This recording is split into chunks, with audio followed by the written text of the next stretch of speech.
budal enjing boten sarapan amargi tugas penting. Nyuwun donga kang mentes nitip cucian tas ben gak teles kuncine wani. Hai guys, ketemu lagi di Oka obrolan kita. Kesadaran, pengetahuan, dan keterampilan penanggulangan bencana dikembangkan secara terus-menerus di lingkungan terkecil dahulu, yaitu keluarga. Semua dikemas dalam program Keluarga Tangguh Bencana atau Katana. Apa itu Katana? Kita akan langsung berbincang dengan Kepala Pelaksana Badan Penanggulangan Bencana Daerah Kabupaten Madiun. Yuk!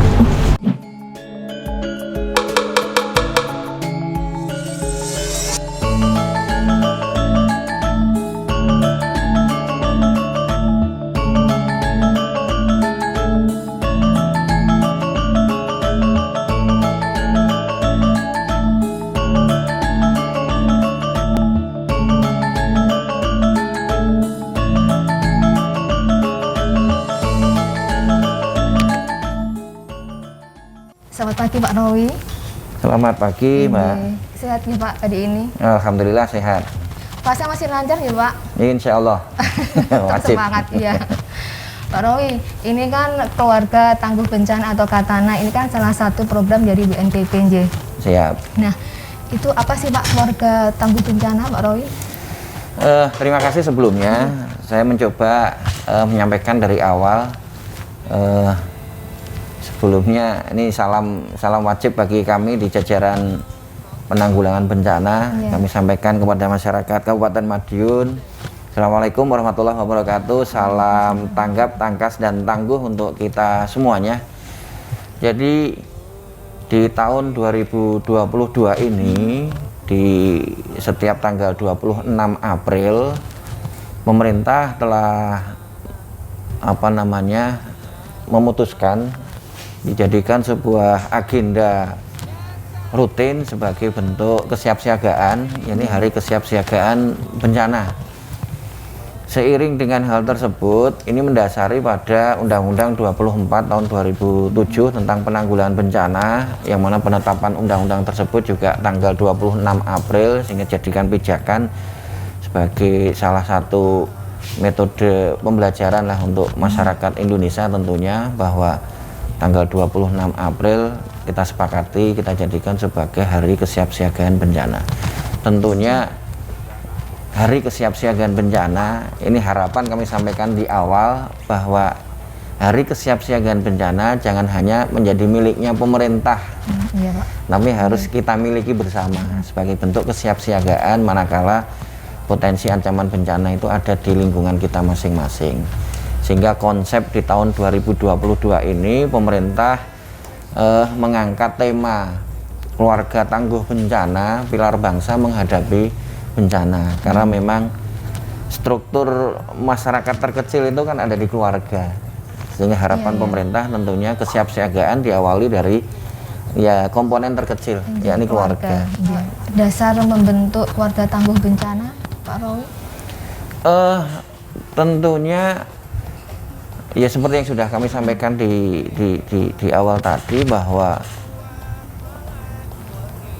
ketangguhan sebuah bangsa ini kan diawali dari struktur masyarakat terkecil, yakni keluarga. Jadi mitigasi dalam rangka pengurangan risiko bencana memang harus kita edukasi melalui kelompok terkecil itu tadi, sehingga pemerintah menjadikan sebuah dasar pijakan, ya harus mulai dari keluarga inilah, biar bangsa itu betul-betul menjadi tangguh dalam menghadapi ancaman potensi bencana. Paling nggak siap gitu Pak ya? Iya betul. Udah siap-siap, setidaknya keluarga kecil ini bisa mandiri, jadi nggak terlalu pengen jaga nih nggak? Iya, istilah wong Jawa jaga no. Nah, ini kemudian maksud dan tujuan sendiri dibentuknya Keluarga Tangguh Bencana Pak Rowi. Yang pasti istilah di kami penanggulangan bencana itu kan kenali ancamannya, kurangi risikonya. Sehingga maksud dan tujuan dibentuknya Katana Keluarga Tangguh Bencana ini dikandung maksud yang pasti bahwa masyarakat melalui kelompok terkecil keluarga ini ada sebuah kemampuan atau ketangguhan mandiri. Artinya pemahaman tentang penanggulangan bencana itu keluarga itu sudah tahu, sehingga tujuan akhirnya kalau maksud kami tadi keluarga tangguh bencana itu mengetahui pengetahuan tentang bagaimana mengatasi bencana, ini bertujuan untuk ya pengurangan risiko bencana. Bencana tidak bisa ditolak, tapi bagaimana kita semaksimal mungkin upaya mitigasi dalam rangka pengurangan risiko bencana, sehingga keluarga itulah yang berperan paling utama. Keluarga yang seperti apa Pak Rawin yang dimaksud dengan keluarga tangguh bencana? Dikategorikan tangguh itu kan yang pasti dari masing-masing anggota keluarga itu ya secara pengetahuan tentang kebencanaan mereka paham, dan kemudian di internal keluarga itu sendiri setelah paham juga terampil. Artinya terampil di sini menyesuaikan ancaman di lingkungan masing-masing, ancaman bencana di lingkungan masing-masing, sehingga terampil untuk bagaimana memanajemen sebuah keluarga untuk menghindari ancaman tersebut. Jadi ya paham, kemudian terampil, sehingga bila mana terjadi bencana mereka secara mandiri sudah mampu memanage bagaimana upaya penyelamatan anggota keluarga mereka masing-masing. Yang harus tahu dia bangun rumahnya rawan bencana apa enggaknya gitu, pripun Pak? Itu sebuah sinergitas memang. Kita bicara penanggulangan bencana itu tidak bisa berdiri sendiri-sendiri. Jadi kalau bagi kami bencana urusan bersama itu menjadi harga mutlak untuk bisa kita tindak lanjuti bersama. Jadi membangun sebuah ketangguhan dalam sebuah kawasan ini memang tidak mudah. Harus ada kesepahaman dari semua elemen, semua komponen yang ada, baik oleh pemerintah maupun lapisan masyarakat. Jadi ini sinergitas. Pemerintah mempunyai kewajiban mengedukasi, sosialisasi, upaya preventif secara masif. Kemudian masyarakat juga harus tanggap, kemudian mampu mengaktualisasikan hasil sosialisasi itu sendiri, sehingga budaya budaya sadar bencana ini sudah harus dimulai sejak dini. Yang sering terjadi itu kan gini, kita baru gupuh atau bingung atau muncul sense of crisis, kepedulian itu setelah terjadi bencana. Nah, ini di saat sudah muncul korban, ini kan terlambat. Sehingga kami berharap melalui media ini, ayolah kuati upaya preventif. Artinya sebelum terjadi bencana kita harus paham bagaimana mengatasi bencana, sehingga suatu ketika terjadi bencana kita sudah mampu memanage diri kita masing-masing, sehingga risikonya itu kecil. Risiko tidak bisa dihindari, tapi semaksimal mungkin diperkecil dengan upaya kebersamaan tadi. Pastinya dengan pengetahuan juga nih Pak. Betul. Pengetahuan buat masyarakat. Nah, konsep seperti apa nih Pak Rawi yang disiapkan oleh BPBD Kabupaten Madiun untuk mewujudkan keluarga tangguh bencana? Oke, jadi pada bulan Februari yang lalu pemerintah Kabupaten Madiun sudah sepakat bahwa bencana urusan bersama itu sudah dituangkan dalam sebuah dokumen berita acara penandatanganan bersama yang dipimpin langsung oleh Pak Bupati, diikuti oleh seluruh jajaran OPD dan camat, disaksikan oleh seluruh kepala desa. Ini dengan harapan setelah ini muncul bahwa ini loh komitmen bencana urusan bersama ini menjadi tanggung jawab kita bersama, sehingga unsur pentahelik sebagai pelaku utama program penanggulangan bencana ini betul-betul harus sinergi. Siapa itu unsur pentahelik? Pertama pemerintah, kemudian yang kedua masyarakat, yang ketiga dunia usaha, yang keempat akademisi, dan kelima dari jajaran teman-teman media. Nah, ini 5 komponen pentahelik ini mempunyai tanggung jawab yang sama, bagaimana upaya penanggulangan bencana itu betul-betul bisa kita jalankan bersama. Sehingga apa tadi upaya-upaya penanggulangan bencana ini betul-betul bisa kita jalankan secara bersama-sama pula. Gitu ya. Jadi memang melibatkan apa? Masyarakat iya, pemerintah iya, pengusaha ya Pak ya. Iya, Usaha betul. semuanya harus dilibatkan dalam program tangguh bencana ini. Jadi berbicara penanggulangan bencana sudah pasti berdasarkan berita acara penandatanganan komitmen bersama bahwa bencana urusan bersama ini tentunya unsur-unsur pentahelik yang ada di dalamnya wajib bersinergi untuk bareng-bareng bagaimana upaya penanggulangan bencana di Kabupaten Madiun ini betul-betul baik. Ada pemerintah, ada masyarakat, ada dunia usaha, kemudian ada dari jajaran akademisi, kemudian media. Pemerintah ya melalui pemerintah Kabupaten Madiun yang di dalamnya ada beberapa OPD, leading sektornya ada di BPBD, kemudian kecamatan dan seluruh desa di Kabupaten Madiun ada 206 desa kelurahan. Ini bagian dari unsur pemerintah yang harus ngawali lah, memberikan sebuah edukasi tauladan bagi masyarakat bahwa pemerintah ini sudah seperti ini. Ayo loh masyarakat, kan gitu. Nah, di tahun 2022 ini kami di BPBD mencoba di momen hari kesiapsiagaan bencana, tepatnya nanti tanggal 26 April, kami mengajak kepada seluruh warga masyarakat Kabupaten Madiun melalui kecamatan, melalui jajaran pemerintah desa, kemudian ada desa tangguh bencana yang sudah kami bentuk di masing-masing desa, kemudian jajaran relawan yang ada di Kabupaten Madiun, kan banyak ini kelompok-kelompok relawan. Ayo bareng-bareng kita manfaatkan momen di tanggal 26 besok ini sebagai awal kebangkitan masyarakat Kabupaten Madiun untuk tanggap dengan kebencanaan, sehingga pada akhirnya nanti masyarakat Kabupaten Madiun ada upaya kemandirian, ada kalau bicara keluarga mereka juga mampu secara mandiri upaya penyelamatan, sehingga clear lah tujuan pemerintah dalam rangka mendeklarasikan lah bahasa agak kuat lagi bahwa tanggal 26 sebagai hari kesiapsiagaan bencana ini jangan sampai hanya miliknya pemerintah, tapi harus kita miliki bersama. Itu yang pertama. Yang kedua, kami juga melalui teman-teman desa, kita ini kan punya alat yang namanya Early Warning System, EWS, peringatan dini penanggulangan bencana. Ada beberapa alat EWS longsor, EWS banjir. Ini kami pasang di beberapa titik-titik rawan bencana. Nah, ini kami sudah berkomitmen, sudah sepakat dengan pemerintah desa yang ketempatan EWS kami setiap tanggal 26.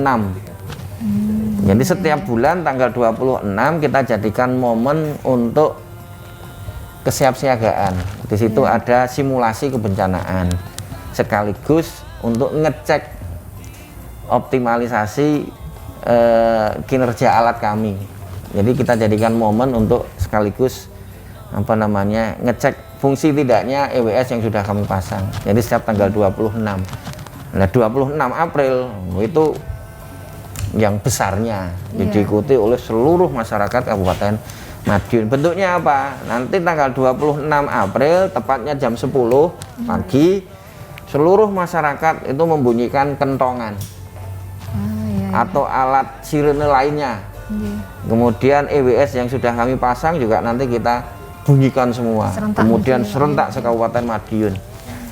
Jadi betul-betul ini upaya masif tanggap akan pentingnya kesiapsiagaan menghadapi bencana. Ingat, Kabupaten Madiun ini potensi ancaman bencananya tinggi, sehingga tidak boleh kita mengesampingkan arti pentingnya sebuah penanggulangan bencana. Apa artinya sebuah pembangunan yang dilakukan secara get-getan atau secara masif, tapi penanggulangan bencana dilupakan, sehingga suatu ketika terjadi bencana dalam waktu sekejap habislah apa yang sudah kita bangun. Nah, ini harus sinergi Pak, bareng-bareng. Nah, ini keluarga yang seperti ada yang menjadi sasaran utama yang akan diciptakan menjadi keluarga tangguh bencana. Bagaimana ini Pak Romi? Yang pasti yang pertama adalah sebuah keluarga yang berada di kawasan rawan bencana. Itu menjadi prioritas pertama untuk kita berikan sebuah edukasi, kemudian keterampilan untuk berhadapan dengan bencana. Yang kedua, ya tentunya semua harapan kita semua keluarga itu nanti betul-betul tangguh berhadapan dengan situasi kebencanaan. Jadi ada pertama prioritas adalah keluarga yang berada di wilayah pertama, kan gitu, wilayah apa namanya tadi rawan bencana. Yang kedua seluruh keluarga itu semuanya harus melek kebencanaan, sehingga nanti ada upaya kemandirian dari masing-masing anggota keluarga. Ya, kadang ini yang nggak ada di daerah rawan bencana pun sok kadang ikutan khawatir, ikutan kena akibatnya gitu deh Pak. Iya. Ya itu memang ya. Nah Pak Romi, ini di Kabupaten Madiun ini ada berapa wilayah nih Pak yang masuk dikategorikan rawan bencana? Atau berdasar indeks risiko bencana yang kami susun, Kabupaten Madiun ada 15 kecamatan. Secara makro Kabupaten Madiun berada pada kategori indeks risiko bencana tinggi. Kabupaten Madiun itu Pak? Kabupaten Madiun. Ada yang pertama itu banjir, kemudian longsor, dan ketiga adalah puting beliung. Tiga jenis ancaman bencana alam inilah yang tertinggi di wilayah Kabupaten Madiun, sehingga muncul di dokumen kami, IRB kami atau Kabupaten Madiun lah, ini kategori tinggi. Nah ini yang perlu kita ketahui bersama. Mapping kami potensi rawan bencana itu kita bagi juga nih, yang banjir ada berapa wilayah ancaman tertinggi, kemudian longsor juga demikian, puting beliung juga demikian. Kalau banjir Mbak, jadi banjir di Kabupaten Madiun ini satu wilayah Madiun, Kecamatan Madiun, kemudian Kecamatan Wungu, Kecamatan Wonoasri, Kecamatan Saradan, Kecamatan Mejayan, Kecamatan Pilang Kenceng, Kecamatan Balirjo. Jadi hampir separuh lebih lah. Ini wilayah Kabupaten Madiun potensi banjirnya tinggi. Kemudian yang kedua longsor. Longsor itu tentunya ya prioritas wilayahnya ada di sekitaran Selingkar Wilis, Saradan, kemudian Gemarang, kemudian Kare, dan Dagangan. Ini yang potensi longsor tertinggi di wilayah Kabupaten Madiun. Kalau puting beliung akhir-akhir ini agak sulit dideteksi. Jadi puting beliung atau angin kencang ini kejadian terakhir ini di luar prediksi kami sesuai dengan mapping potensi rawan bencana di Kabupaten Madiun. Sehingga memang sulit. Sehingga kami berharap ya ada di mapping ataupun tidak di mapping potensi rawan bencana di Kabupaten Madiun, wajib hukumnya seluruh masyarakat Kabupaten Madiun ini harus tanggap dengan kebencanaan. Iya. Harus benar mengerti dan paham gitu. Iya. Ya. Nah, setelah itu yang diharapkan setelah terbentuknya keluarga tangguh bencana Pak Romi. Ya tentunya sesuai dengan maksud dan tujuan adanya program Katana atau keluarga tangguh bencana ini, ya diharapkan nanti semua warga masyarakat Kabupaten Madiun ini melek kebencanaan. Mereka paham ada budaya sadar bencana sejak dini. Jadi komponen-komponen pemerintah mulai dari jajaran kecamatan, kemudian jajaran desa, ayolah bareng-bareng untuk memberikan edukasi secara masif kepada masyarakatnya masing-masing, sehingga nanti suatu ketika terjadi bencana ya resikonya kecil. Di saat kita sudah siap itu kan beda. Sedia payung sebelum hujan. Sedia payung sebelum hujan, atau kata dokter mencegah lebih baik daripada mengobati. Ini kan budaya-budaya sadar bencana lah sebetulnya. Iya. Kemudian juga rubah itu perilaku masyarakat. Iya, betul. Yang tidak baik menjadi lebih baik. Iya. Nah, akhir-akhir ini kan sering terjadi intensitas hujan tinggi, kemudian angin kenceng, Angin kenceng, puting beliung. iya. Akhir-akhir ini kan seperti itu. Nah, apa himbauan Pak Rowi sendiri kepada warga masyarakat? Nggih, ini perlu kami informasikan bahwa sesuai dengan prediksi BMKG, memang sebetulnya kalau situasi normal saat ini sudah masuk di musim kemarau. Iya. Namun demikian, berdasarkan prediksi terakhir masih masuk di musim penghujan. Artinya musim penghujan itu agak panjang. Iya. Masih agak panjang. Sehingga sebentar lagi akhir April masuk di bulan Mei ini kan pancaroba. Iya.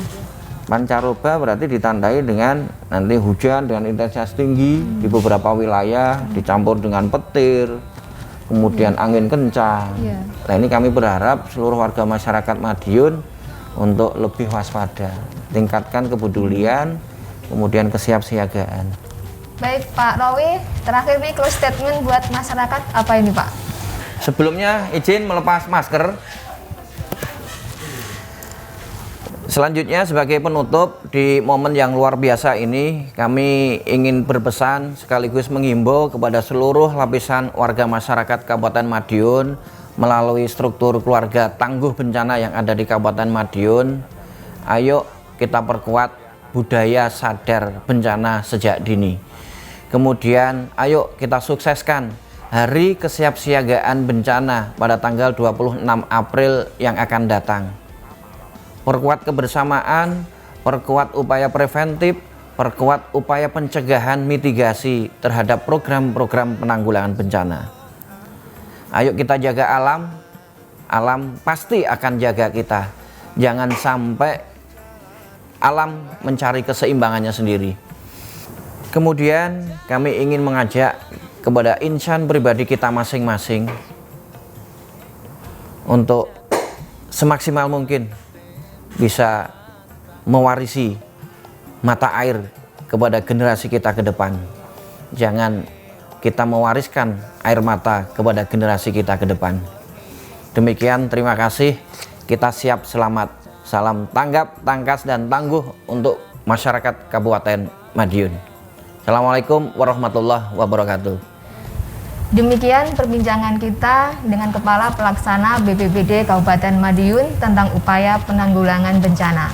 Dalam rangka menyongsong Hari Kesiapsiagaan Bencana tahun 2022 ini, ayo kita siapkan keluarga kita yang siaga dan tangguh menghadapi bencana. Saya Karlina dan kru yang bertugas mohon undur diri. Salam tanggap, tangkas, tangguh. Ingat, bencana urusan bersama, kita siap selamat. Sampai jumpa di Oka berikutnya.